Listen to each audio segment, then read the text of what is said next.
Découvrons maintenant le second module de Genexo qui permet de créer des exercices sur les factures.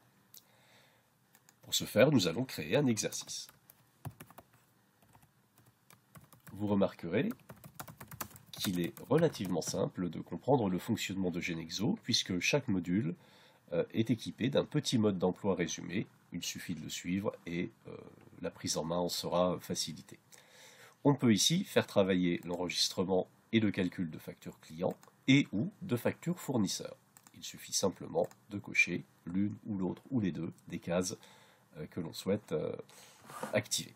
Ensuite, vous devez indiquer le nombre de factures que l'élève devra traiter avec une remise, avec deux remises, avec une remise et un escompte, avec deux remises et un escompte.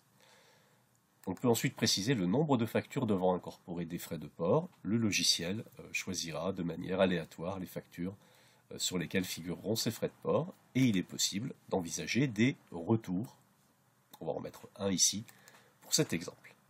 Je vais également indiquer un paramétrage pour les factures fournisseurs. Voilà.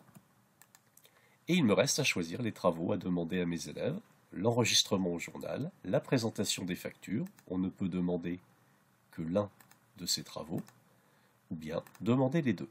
Ici aussi, il sera possible de demander au logiciel d'imprimer les documents vierges que l'on pourra distribuer aux élèves pour leur faire réaliser l'exercice. On va générer le sujet. Comme d'habitude, je vais cliquer sur « Générer le sujet ». Le logiciel travaille. Et d'ici 45 secondes environ, je disposerai de mon sujet et des corrigés. Et voilà, notre sujet est prêt. Je vous propose de découvrir les documents qui viennent d'être générés par le logiciel.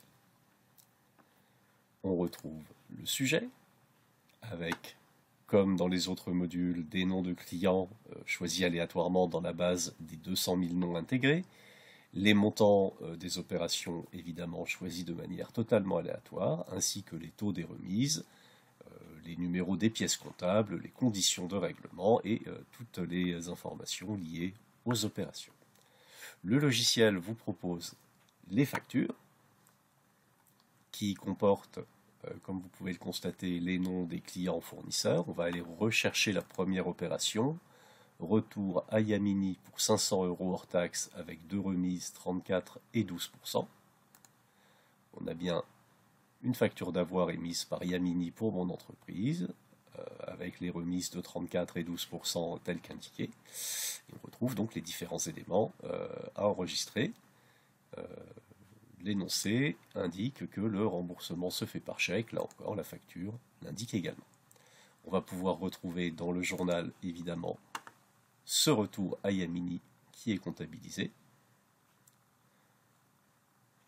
Voilà, donc ici on a un journal qui fait quasiment 2 pages pour tout enregistrer. Vous avez peut-être remarqué qu'on a 4 pages de facture. J'ai peut-être coché un petit peu beaucoup d'éléments, mais voilà, il y a de quoi faire travailler nos étudiants. Et puis bien entendu, puisque j'ai demandé les modèles vierges, je pourrais distribuer directement aux élèves les documents à compléter.